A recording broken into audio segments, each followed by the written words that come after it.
And speaking of problems in the Western economies, I just have to ask you this question about an incident that took place in your home country. Birmingham, Britain's second largest city, has declared itself bankrupt, basically, and it has stopped all non-essential spending. So what happened? I mean, Britain is the world's sixth largest economy. And what went wrong here? Well, because this is quite a long story. We have to go right back to the election of the Conservative and Liberal government way back in time, about more than 10 years ago. I mean, they embarked upon policies of austerity, which have been totally unsuccessful economically. The economy has grown very slowly. Then you had the very, very big setback of Brexit, which was completely irrational from the point of view of the economy. Leaving the European Union, Britain's largest market, did damage to the economy. And therefore, the economy has been growing very, very slowly.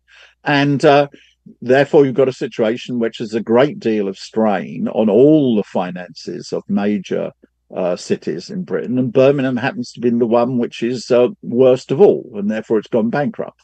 But it's not the only city economy in Britain which has facing economic problems at this time. It's a symptom rather than being something totally unique and special, although, of course, it has some specific features, which is what made it the worst. But it's got to be set against the very bad performance of the UK economy. Since you talked about this global slowdown, I just want to ask you, is this bankruptcy going to have a ripple effect across the Western world? I mean, you talked about it.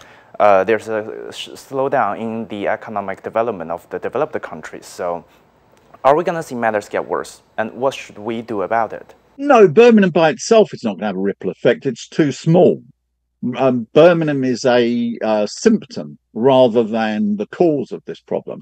Much more serious, for example, was in the United States this year. We've had 2 out of the 3 biggest bank collapses in US economic history, and that's got a much bigger effect than Birmingham.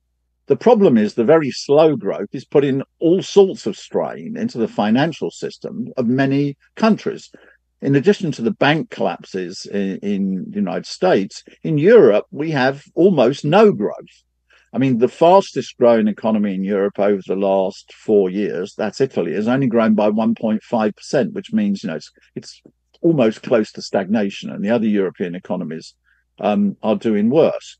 As to what the developing countries have got to deal with this, well, they will become less dependent and need to become less dependent on what happens in the developed countries. That means that's the importance of the Belt and Road Initiative.